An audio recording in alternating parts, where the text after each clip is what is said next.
Hi guys! So nandito ako ngayon sa Bolinao, Pangasinan. So dito kami nag-i-stay ngayon sa Bolinao Treasures, Bolinao Treasure Resort. Ayan. So ang ganda ng view nila guys. So checkin natin ha. Pinapakita ko lang muna sa inyo yung yung structure ng Bolinao Treasures. So doon may swimming pool doon. Mamaya check din natin yan. So nagpunta ako dito sa Bay area nila. Nandun yun nakita niyo yung kulay yellow na yun. So yan yung sand. Tapos pansinin niyo yung alon. Ayun yung alon ng dagat. So may space dyan. Ay! Muntik na mahulog. Yan ay low tide guys, low tide. So ayun yung ayun yung alon.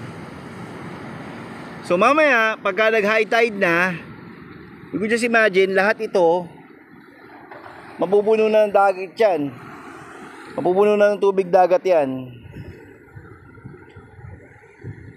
Okay, so yan. Welcome sa Bolinao, Pangasinan. So lakad tayo rito. Sir Dan, ano ba ginagawa mo dyan sa Bolinao, Pangasinan? Ito, nag-vlog. Tapos, ito, tingnan nyo. May structure dun, no? So, pagka nag-high tide yan, most probably, baka yung taas na lang ang makikita nyo. Baka lahat yan nakasubmerge. So, hindi natin malalaman eh kasi hindi nag-high tide. Pero kung napapansin nyo, malakas ang alon eh. Malakas kasi ng hangin. So, yan ang Bolinao.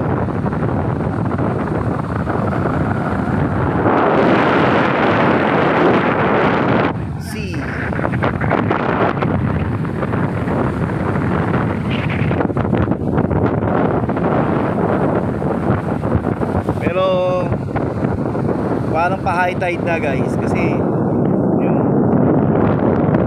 parang mahabot ako.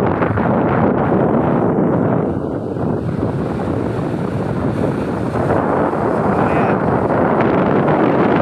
nakakatakan tayo dyan sa beach.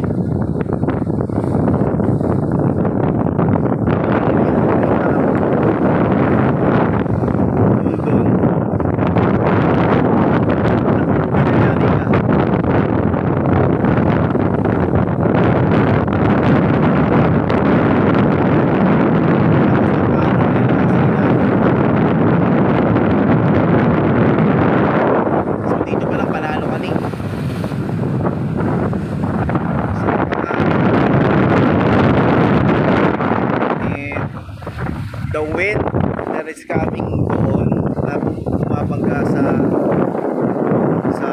lilim mo. Inhale it. Sarap guys. Okay? So again, Bolinao, Pangasinan.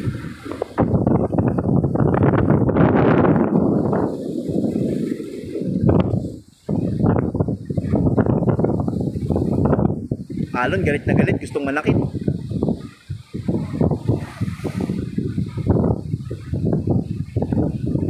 Kaya talaga dito ako na-mesmerize sa na to, sa structure na yan. Parang gusto akong umakyat doon, no? Kasi talaga kapag nag-high tide, yung structure na yan, mawawala yan pa dito, mawawala yan, masasubmerge lahat yan.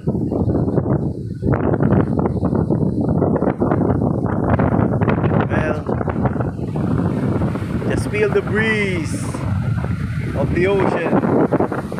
Feel it.